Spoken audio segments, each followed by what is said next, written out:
오늘 우리에게 주시는 하나님의 말씀은 마가복음 5장 9절로 20절 말씀입니다. 제가 마가복음 5장 1절로 17절까지의 말씀, 마가복음 5장 1절로 17절까지의 말씀을 봉독하겠습니다. 예수께서 바다 건너편 거라사인의 지방에 이르러 배에서 나오심에 곧 더러운 귀신 들린 사람이 무덤 사이에서 나와 예수를 만나니라. 그 사람은 무덤 사이에 거처하는데 이제는 아무도 그를 쇠사슬로도 맬 수 없게 되었으니 이는 여러 번 고랑과 쇠사슬에 매였어도 쇠사슬을 끊고 고랑을 깨뜨렸음이로라. 그리하여 아무도 그를 제어할 힘이 없는지라. 밤낮 무덤 사이에서나 산에서나 늘 소리 지르며 돌로 자기의 몸을 해치고 있었더라. 그가 멀리서 예수를 보고 달려와 절하며 큰 소리로 부르짖어 이르되 지극히 높으신 하나님의 아들 예수여, 나와 당신이 무슨 상관이 있나이까? 원하건대 하나님 앞에 맹세하고 나를 괴롭히지 마옵소서 하니, 이는 예수께서 이미 그에게 이르시기를 더러운 귀신아 그 사람에게서 나오라 하셨음이라. 이에 물으시되 네 이름이 무엇이냐? 이르되 내 이름은 군대니 우리가 많음이니이다 하고 자기를 그 지방에서 내보내지 마시기를 간구하더니 마침 거기 돼지의 큰 떼가 산 곁에서 먹고 있는지라. 이에 간구하여 이르되 우리를 돼지에게로 보내어 들어가게 하소서 하니 허락하신대 더러운 귀신들이 나와서 돼지에게로 들어가매 거의 2,000마리 되는 떼가 바다를 향하여 비탈로 내리다라 바다에서 몰려싸하거늘 치던 자들이 도망하여 읍내와 여러 마을에 말하니 사람들이 어떻게 되었는지를 보러 와서 예수께 이르러 그 귀신 들렸던 자 곧 군대 귀신 짚혔던 자가 옷을 입고 정신이 온전하여 앉은 것을 보고 두려워하더라. 이에 귀신 들렸던 자가 당한 것과 돼지의 일을 본 자들이 그들에게 알림해 그들이 예수께 그 지방에서 떠나시기를 간구하더라. 아멘.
다소 긴 본문의 주인공은 광인입니다.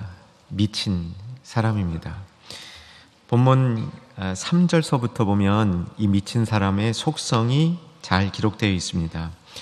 그 사람은 무덤 사이에 살고 있었고 아무도 그를 쇠사슬로 맬 수 없게 되었는데, 그 이유는 그를 쇠사슬로 메어도 그는 그것을 끊을 강력한 힘을 갖고 있었습니다.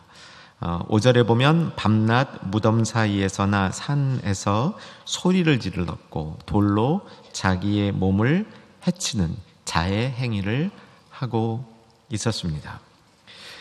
어느 사회든지 간에 미친 사람을 표현하는 그 기본적인 표현 형식이 있습니다. 아마도 우리나라에서는 맛이 조금 간 사람을 표현할 때 꽃을 달고 있는 사람, 이렇게 표현하는 것 같습니다. 길거리에서 가끔 조금 정신이 온전하지 못한 분을 보면 특징이 있죠. 소리를 엄청 질러대죠. 그 소리를 마구 질러대는데 그 소리에 앞뒤 좌우가 맞지 아니하는 소리를 질러대곤 합니다. 관찰해 보신 분들은 그분의 옷 입음새를 보셨을 겁니다. 옷이 단정하든가요? 흐트러져 있든가요? 단정하지 않습니다. 옷이 굉장히 흐트러져 있죠. 오늘 본문에 나오는 이 광인, 미친 사람과 비슷합니다. 유대인들의 전통에는 미친 사람들을 표현하는 또 다른 일반적인 그런 형식이 있는데, 이들은 밤낮 없이 돌아다닌다, 밤에도 돌아다닌다, 무덤 사이에 산다, 이렇게 되어 있습니다. 유대인들의 무덤은 우리의 무덤하고는 좀 다릅니다. 사진을 보시면 유대인들의 무덤은 이렇게 입식 무덤이라 그래서 입구를 만들고 거기에 관을 넣어놨기 때문에 돌만 제거하면 들어가 살 수도 있는 공간이 됩니다. 아마도 본문에 나오는 이 미친 사람은 저런 공간에서 잠도 자고 낮에는 무덤 사이에 있으면서 괴상한 소리를 지르고 자기를 해하는 그런 일들을 감행하고 있었던 것 같습니다. 굉장히 힘이 셌던 것 같아요. 미친 사람이라고 다 힘이 센 것은 아닌 것 같은데, 오늘 본문에 나오는 이 사람은 엄청 힘이 셌다, 우리가 상상해 볼 수 있죠. 그냥 쇠고랑을 끊었다 이것뿐만 아니라 뒤에 이름도 나옵니다. 9절에 보면 예수님이 그의 이름을 물으는데 너 이름 뭐냐 그랬더니 그 이름이 뭐라고 대답합니까? 군대라. 또 그 이유는 우리의 수가 많음이라. 얼마나 많았냐면 성경을 조금 더 읽어가다 보면 13절에 보면 돼지떼로 옮겨지는데 이 사람 한 사람 안에 들어있던 이 마귀들이 돼지떼로 옮겨지는데 아마 각 하나씩만 들어갔다 이렇게 추정을 해보게 되면 한 2,000마리 돼지떼가 몰살한 걸 보니까 2,000쯤 된 것 같아요. 로마의 한 군대, 이것은 로마의 이 군사 체제를 표현하는 단어입니다. 그래서 로마의 한 군대는 몇 명이냐면 4,000명에서 6,000명으로 구성이 되어 있습니다. 엄청나게 강합니다. 그러니까 이제 이 레기온이라고 되어 있는데 이걸 우리말로 바꾸면 사단으로 바꿀 수 있습니다. 군사단 혹은 그 군단 이렇게 바꿀 수 있는데, 우리나라 군대로 말하면 사단보다 크고 군단보다 적은 사이. 제가 좀 조사해 보니까 한 개 사단은 3,000에서 2만 명이고요. 1개 군단은 2만에서 8만인데 이 사람들 로마의 한 군단, 여기 말한 군대, 이 군대가 로마식으로 말하면 4,000에서 6,000이니까 우리로 말하면 대단한 화력이 있는 겁니다. 엄청난 이 힘이 있는 그런 마귀 들린 사람이 여기에 본문에서 소개되고 있는 겁니다. 저는 오늘 이 광인을 소개하는 이 마가복음의 특징은, 이 광인은 어떤 힘도 그를 제어할 수 없는 상태에 있다. 이것이 이 중요 핵심 단어라고 봅니다. 다시 한번 성경 봐주시면 4절인데 4절 같이 한번 읽었으면 합니다.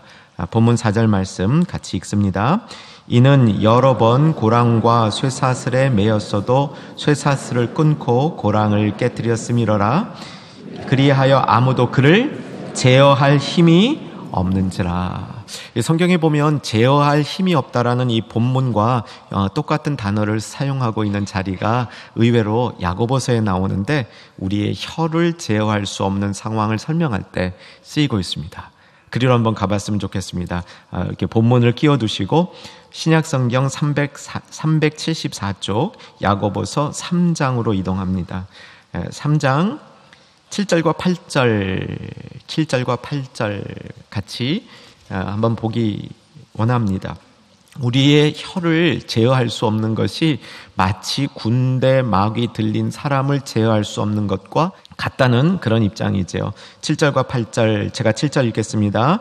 여러 종류의 짐승과 새와 벌레와 바다의 생물은 다 사람이 길들일 수 있고 길들여 왔거니와. 여러분 8절, 혀는 능히 길들일 사람이 없나니 쉬지 아니하는 악이요 죽이는 독이 가득한 것이라. 혀는 길들일 수 없다라고 얘기합니다. 2절로 가주시면 3장 2절, 우리가 다 실수가 많으니 만일 말에 실수가 없는 사람이라면 곧 온전한 사람이라. 오래전 야고보서 쭉 말씀 들은 거 기억나지요? 야고보서가 추구하고 있는 지혜로운 사람은 어떤 사람입니까? 온전한 사람. 온전한 사람은 말을 제어할 수 있는 사람. 그런데 말을 제어하기가 대단히 어렵다. 우리의 혀를 제어하기가 대단히 어렵다. 오늘 군대 막이 들렸던 본문으로 돌아오면 거라사 지방에 있었던 군대 막이 들린 사람은 누구도 제어할 수 없는 상태에 있었다는 겁니다. 이 두 가지 말씀을 좀 연결하면서 저 나름대로 이런 묵상을 해봤습니다. 말로 사람들에게, 그것도 그렇게 해서는 안 되는 사람들에게 상처를 심하게 주는 경우 가운데는 우리가 혀를 제어하지 못하는 인격적인 부분의 결함도 있지만 사실은 우리의 육신의 문제, 치매 같은 문제와 연결되어져 있다라는 생각을 해보게 되었습니다. 현대의학이 놀랍게 발전하고 있습니다. 현대의학에서는 100세 시대를 맞이해 간다 이렇게 선포를 합니다. 그런데 100세 시대 정도가 아닙니다. 2012년 미국 CBS 방송국에서 2월 9일자 기사에 소니아 에리슨이라는 사람이 자기네 조사 발표를 가지고 미래를 진단했는데 2012년 2월 9일 날 태어난 아기들은 150세를 살 수 있다. 이렇게 제안을 했습니다. 여러분 어떠세요? 150세. 의학이 정말 발달하긴 한 것 같습니다. 두 개의 불치병이 있었다고 하는데 하나는 암이었습니다. 암은 아직 완전히 정복되지 않았지만 많은 부분 큰 발전이 있는 것에 틀림이 없습니다. 그런데 의학이 이렇게 발전한 지금도 거의 큰 발전을 못 이루고 있는 영역이 있는데 그것은 정신질환입니다. 제가 오늘 여러분에게 책 한 권을 소개하고자 하는데 이 책 제목을 한번 봐주시기 바랍니다. 사진으로 보시면 책 제목이 특이하죠? 뇌 책임인가? 내 책임인가? 뇌 책임이라는 것은 저건 병의 문제고 내 책임이라는 것은 나의 영혼과 인격의 문제라는 겁니다. 앞에 것은 어쩔 수 없는 부분이고 의학적인 부분이고 뒤에 것은 나의 이 영혼의 죄성 때문에 일어난 것이라는 것이죠. 이 책의 저자는 에드워드 웰치, 혹은 웰시 우리말은 번역이 됐는데 성경적 상담학자입니다. 굉장히 이 분야에 권위가 있는 분입니다. 이분은 성경적으로 정신질환에 대해서 접근을 해서 이 책을 썼습니다. 아마 몇몇 분들은 이 책에 관심이 있으리라 해서 저의 전문 분야는 아니지만 조금 더 소개해 봅니다. 현대인이 앓고 있는 정신질환을 크게 세 덩어리로 나눴습니다. 또 그 중에 대표만 뽑으면 하나는 치매이고 또 하나는 우울증이고 또 하나는 동성애라는 겁니다. 저자는 자신 있게 동성애는 뇌 책임이 아니고 내 책임이라는 겁니다. 그리고 또 자신 있게 치매는 내 책임이 아니고 뇌의 책임이라고 얘기를 합니다. 우울증은 아마도 뇌의 책임일 것이다. 이렇게 유보적인 입장을 알려주고 있습니다. 저는 이 책의 내용이 다 맞다고 검증은 못하겠습니다. 저의 전문성이 그렇게 뒷받침해주지 못합니다. 그러나 우리가 한 번쯤 관심을 두어야 될 그런 분야라고 생각을 합니다. 특별히 치매를 다루고 있는 분야에서 자신의 경험을 소개하는데, 수라는 미국 여인의 이야기인데 아버지가 치매를 앓기 시작합니다. 자기 집으로 아버지를 모셨습니다. 잘 돌봐드리려는 그런 계획이었습니다. 아버지는 밤마다 하루에 예외 없이 3번 내지 4번 일어납니다. 그래서 딸을 부릅니다. 달려가 보면 본인도 집을 수 있는 곳에 있는 물컵을 달라고 얘기하는 겁니다. 딸은 자다 일어나서 그 물컵을 아버지에게 줘야 했고요. 가끔씩 새벽 3시에 아침 식사를 달라고 막 묵아내기도 하셨다 그럽니다. 치매를 돌보는 자기 딸을 아버지가 딸이 자기를 죽인다고 이야기도 하고, 침대에 대한 불평도 하고, 이유 없이 훌쩍훌쩍 앉아 계시기도 했다고 얘기합니다. 이런 아버지에게 가끔 화를 내고 나면 얼마나 후회가 됐는지 좌절감, 죄책감에 빠지기도 했다 그러고요. 아버지를 즐겁게 해드리려 하지만 무반응한 아버지를 통해서 낙심에 빠지는 것이 보통이었다고 합니다. 이 책에서는 치매 환자를 돌보는 가족에게 줄 수 있는 기독교 상담학자의 조언이 담겨 있는데 제가 보기엔 꽤 중요해 보입니다. 뇌기능 불능이 영적 기능 불능을 뜻하는 것은 아니라고 확답을 합니다. 심지어 가장 심각한 상태의 뇌 손상과 악화 상태에서도 하나님께 응답하는 능력, 죄로부터 돌이키는 힘이 아직 살아있다고 이 책은 주장합니다. 그래서 잘 준비되어 있다면 그런 사람들을 도울 수 있는 길이 있다고 얘기합니다. 오늘 설교의 주제는 치매나 뇌손상이 아닙니다. 그것을 성경적으로 어떻게 이해하고자 하는 것이 아니고, 거라사 지방의 광인을 만났던 예수님, 광인이 예수님을 만났던 사건을 여러분에게 소개하는 겁니다. 아까도 말씀드렸던 이 광인의 모습은 어쩌면 상징적인 의미를 그 안에 담고 있다라고 해석해야 될 것 같아서 제가 이 문제를 여러분하고 나눈 겁니다. 도저히 다룰 수 없는, 제어할 수 없는, 그 누구의 힘으로도 막을 수 없는, 치유될 수 있을 것 같지 않는 소통불능의 그런 사람에게 예수님이 다가오셔서 그에게 소망을 주고 있는 것이 오늘 본문의 이야기인 것입니다. 이 광인은 어쩌면 이 시대가 겪고 있는 통제불능의 상태, 막강한 힘을 갖고 있지만 그 힘이 통제되지 않았을 때 그때 사회가 얼마나 불안하고 위험스러운 것인가, 그것을 보여주는 하나의 상징일 수 있다는 것입니다. 오늘 이 광인은 예수님을 만납니다.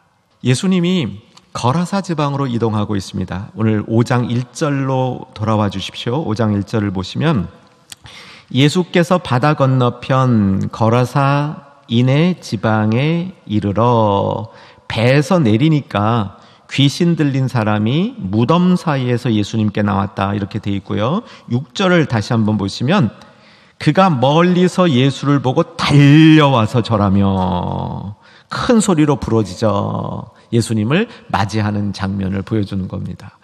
예수님이 거라사인의 지방에 딱 도착하니까 예수님을 맞이해 준 사람이 누구였다고요? 광인이 맞이해 줬습니다. 여러분, 상황이 어떤 것 같아요? 새로운 지역에 도착했는데 처음 맞이해 준 사람이 미친 사람입니다. 저도 가끔 선교지 가보면 이런 경험을 해요. 선교지에 정말 깊숙한 곳에 정탐으로 이렇게 몇 명만 같이 차 타고 들어가면 그 마을에 딱 도착하면요, 저희를 맞아주는 사람은 꽃꽂은 여자아이, 이런 경우가 가끔씩 남미에 있는 그런 사건입니다. 지도 한번 화면으로 확인합니다. 예수님은 어디 계셨냐면 가버나움에 계셨습니다. 지난주 말씀 기억나죠? 내가 헤아리는 헤아림으로 너도 헤아림을 받을 것이요. 예수님이 천국 비유를 하시는 중에 과외 수업으로 그 말씀하셨다. 기억할 겁니다. 천국에 관한 가르침이다.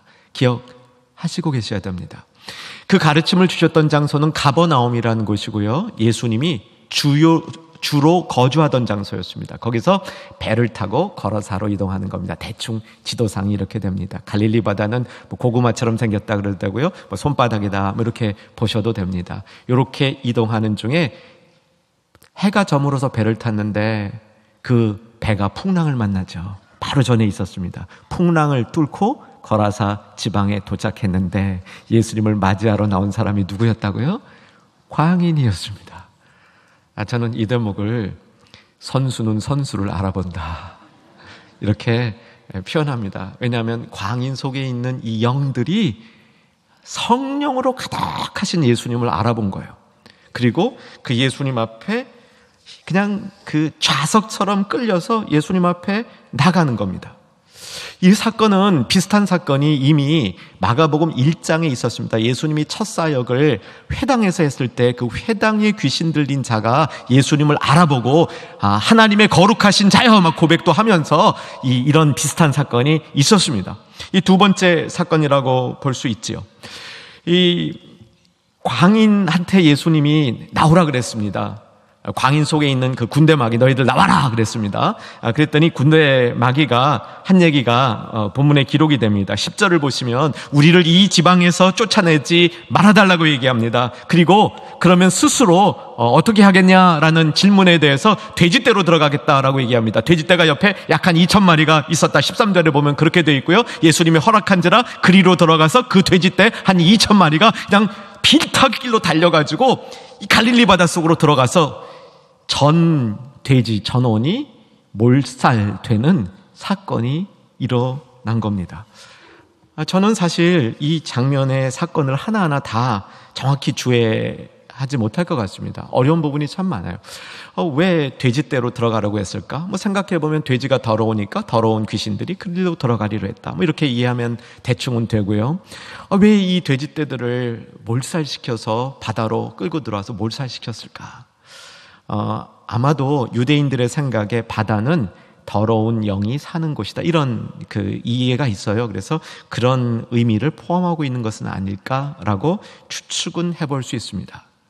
추측 아닌 본문이 주는 정확한 메시지는 뭐냐면, 어쨌든 이유에 어쨌든 간에 광인이 정상인이 됐습니다. 할렐루야. 별로 기뻐하지 않은 모습. 광인이 정상인이 됐습니다. 누구 때문에? 예수님 때문에. 또 다른 광인 때문에. 빛날 광자. 그래서 미친 광인이 빛난 광인을 만나다, 이 얘기입니다. 그리고 이것은 우리 개인적인 저와 여러분의 모든 우리들의 이야기가 되어야 하는 것이죠.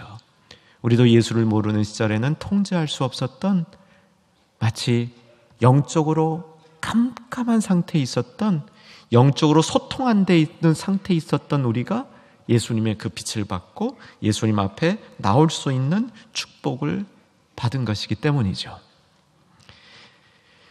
적지 않은 분들이 이때 죽은 돼지 떼가 얼마였을까, 이런 관심을 가지고 계신 것 같아요. 잠시 조사해 보니까 올해 초반 기준으로 돼지 한 마리 값은 35만 원입니다. 2천 곱하면 약 7억 됩니다. 큰 손실이죠. 시골 마을에 한순간에 돼지떼가 다 죽으면서 약 7억의 손실이 있었습니다. 그런데 여기에 새로운 해석 하나가 있습니다. 어떤 해석이냐면, 거라사는 이방인 땅입니다. 이방인 땅인 거라사 부근에 또 다른 이방 도시가 있는데, 거기에 그리스 신 중에 최고 신이 누구냐면 제우스죠. 제우스에게 돼지 제사를 드리는 그 제단이 있었다는 겁니다. 그게 확인됐다고 주장하는 사람들이 있습니다. 그렇다면 본문에 나오는 돼지들은 일반 사육용 돼지가 아니라 신전에 드리는 제물로서의 돼지였다, 이렇게 볼 수도 있겠습니다. 그렇게 되면 값은 더 비싸지죠. 최고급 돼지가 되니까 7억 정도가 아닐 겁니다. 뿐만 아니라 제물로 드려지는 돼지가 어떤 한 사람에 의해서 그 사람의 주술 같은 일 때문에 바다로 몰려 들어가서 죽었다, 이것은 어쩌면 많은 사람들의 두려움을 더 일으키는 그런 사건이 되었을지도 모릅니다. 그러나 저는 이렇게 이 본문을 묵상할 수도 있다고 생각합니다. 예수님은 거라사인 지방에 가셨습니다. 좀 전에 갈릴리 바닷가 가버나움에서 여러 제자들에게 말씀을 쫙 선포하니까 그 제자들이 정말 예수님을 따랐고 많은 제자들이 따라서 그들과 함께할 수 없어서 배를 띄워놓고 복음을 전파할 정도로 예수님이 큰 인기를 누리고 있었는데 그 인기 누리고 있는 마당에 뭐하러 거라사인 지방에 갔을까? 여러분 어떻게 생각하십니까? 도대체 뭐하러 거라사인 지방에 갔을까? 오늘 본문을 읽어보면 예수님은 거라사인 지방에 갔다가 요 일 한 가지 하고 돌아오는 겁니다. 예수님이 거라사인 지방에 간 것은 어쩌면 의도적으로 이 광인을 만나기 위해서 가신 것이라고 볼 수 있겠습니다. 예수님에게는 이 광인 한 명이 소중하지 않았던 인물이 아니라는 겁니다. 한번 역으로 생각해 보십시오. 아무 쓸모없이 소리나 지르고 자해하고 있고 무덤 사이에서 살고 있는 이 광인 한 명을 위해서 돼지떼, 그것도 어쩌면 최고급을 넘어서 그 이상의 돼지떼 2,000마리를 몰살시키는 그 일을 감행하셨다면 예수님의 그 마음, 한 광인을 위하여 사람들이 상상할 수 없는 돈을, 그 값을 지불하는 예수님의 모습을 우리는 생각해 봐야 합니다. 어쩌면 이것은 예수님이 우리를 위하여, 버려진 영혼들을 위하여 기꺼이 지불하신 예수님의 피값이라고 볼 수 있는 것이죠. 광인 속에 우리의 모습이 있습니다. 우리 지난주 말씀, 우리가 헤아리는 헤아림으로 너희도 헤아림을 받을 것이요. 그런데 우리가 받는 헤아림은 그저 다른 사람이 내가 해야 하는 헤아림처럼 나에게 그 똑같은 방식으로 준다, 이 생각을 넘어서서 내가 헤아리는 헤아림으로 누가 우리를 헤아리신다? 하나님이 헤아리신다. 이 천국의 얘기이기 때문에 천국의 마음으로 우리가 헤아림을 가져야 된다는 것이죠. 오늘 본문은 그 헤아림이 어떤 것인지 한 예를 보여주는 겁니다. 예수님의 마음속에 도대체 그는 아무 쓸모없다고 세상에서 버려지고 관심 두지 않은 그 광인을 찾아가셔서 그 광인을 위하여 돼지떼를 희생시키시고 그 광인을 온전한 사람으로 돌려주시는 그 헤아림이 예수님의 헤아림이라는 사실이죠. 우리는 때로는 이런 천국의 헤아림을 우리도 가질 수 있는 그런 넉넉한 영성이 있어야 됩니다. 그럴 수 있기를 주의 이름으로 소망하며 축원합니다. 오늘 본문에는 또 다른 광인이 등장합니다. 쇠고랑 차고 끊고 소리 지르고 자해하고 옷 이상하게 입고 그런 광인 말고 오늘 본문에는 또 다른 종류의 광인이 등장하는데 저와 여러분처럼 광기가 전혀 없어서 보기에는 미친 사람 같지 않은, 정신이 온전한 사람 같지 않은 사람들이 등장합니다. 누구겠습니까? 감이 잡히시죠? 마을 사람들입니다.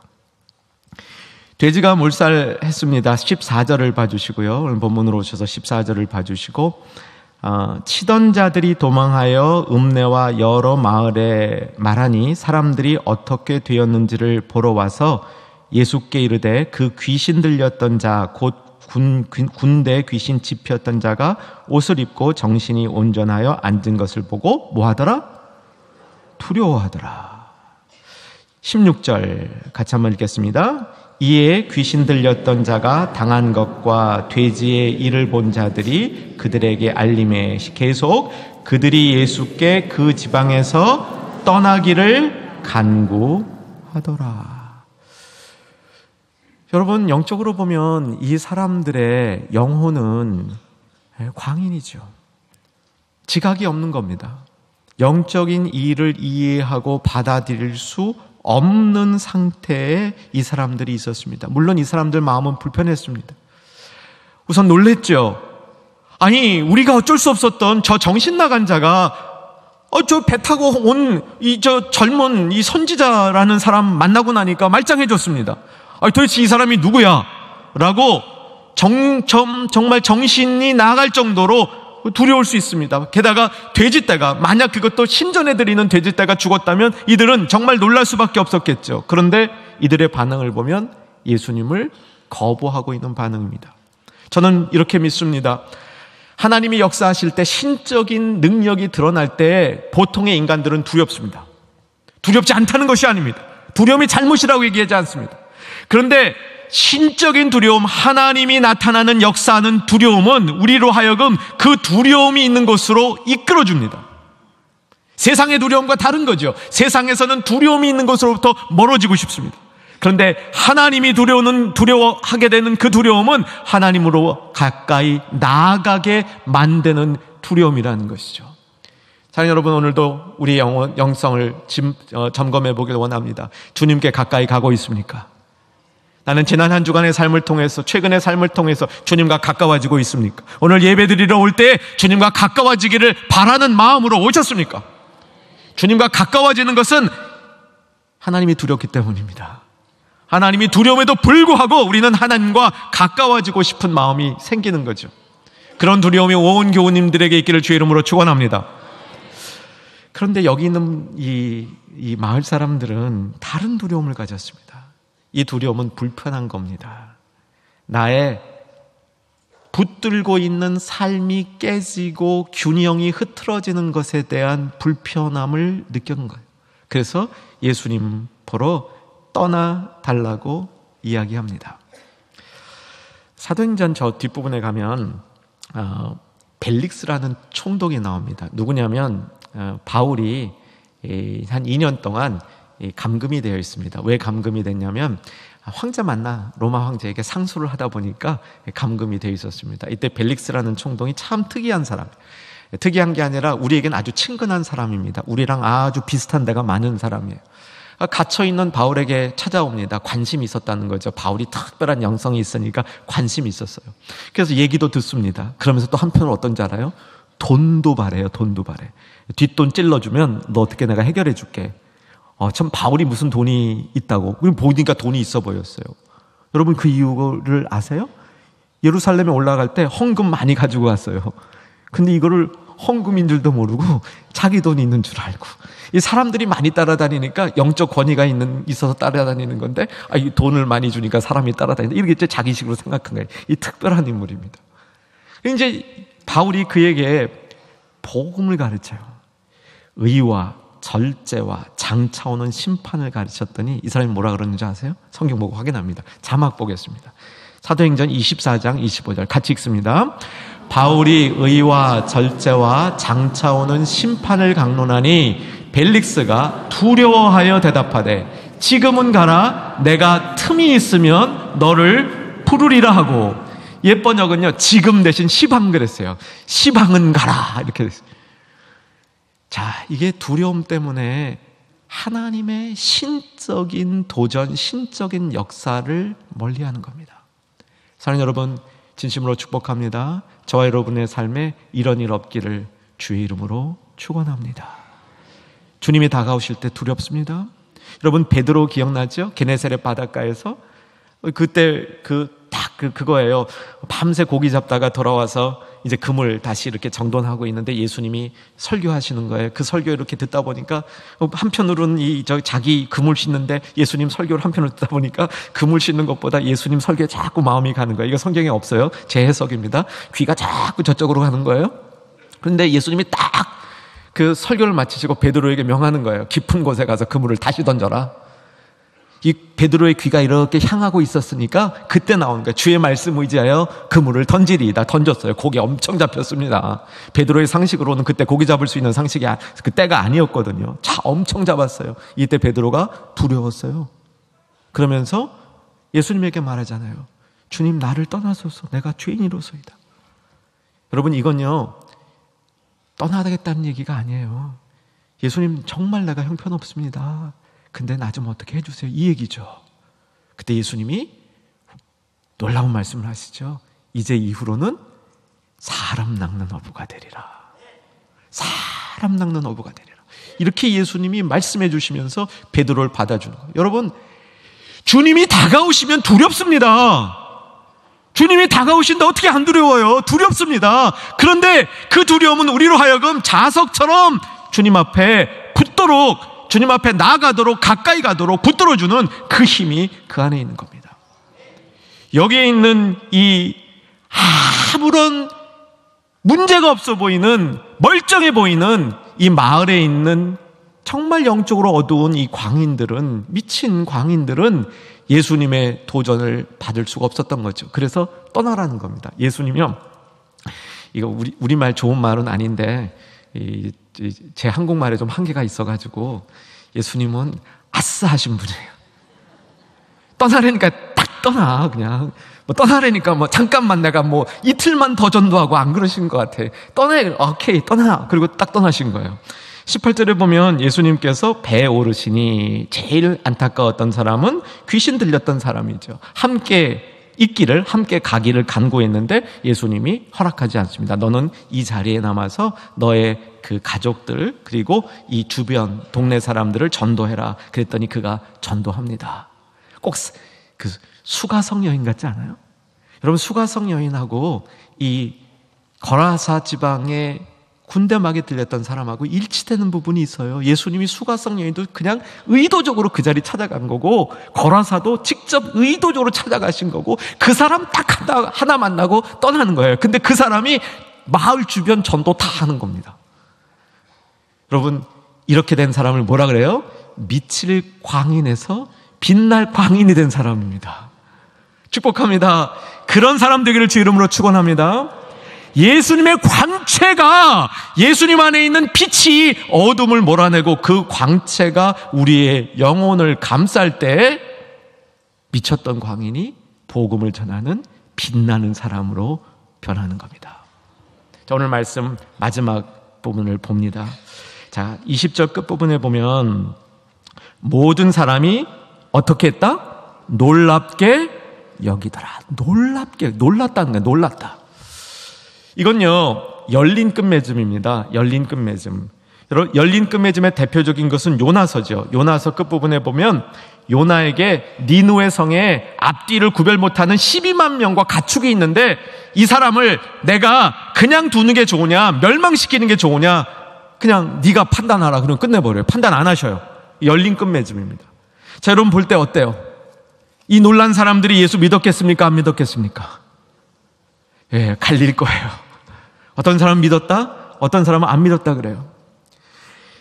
마가복음을 보면 마가복음 1장 24절, 아까 회당 사건, 빨리 성경 찾을 수 있는 분은 찾아가 주세요. 마가복음 1장 27절에 보면 그 회당 사건에서도 사람들이 놀랍니다. 2장 12절로 가보면 중풍병자를 고친 사건, 4명의 친구에 의해서 중풍병자가 실려온 그 사건에서도 사람들이 다 놀랍니다.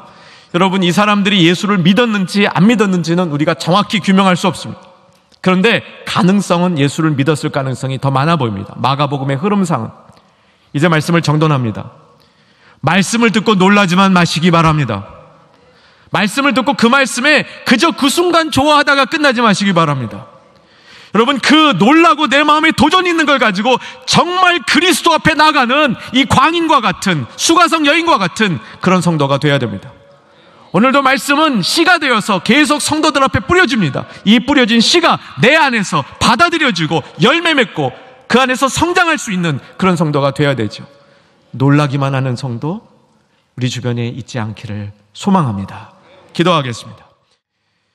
빛으로 세상에 오신 구주 예수 그리스도의 은혜와 하나님 아버지의 크신 사랑과 성령님의 내주교통 위로 충만케 하심이 세상의 빛을 발하는 주의 복된 성도 되기를 소망한 주의 사람들 위해 이제로부터 영원토록 함께 있을지어다.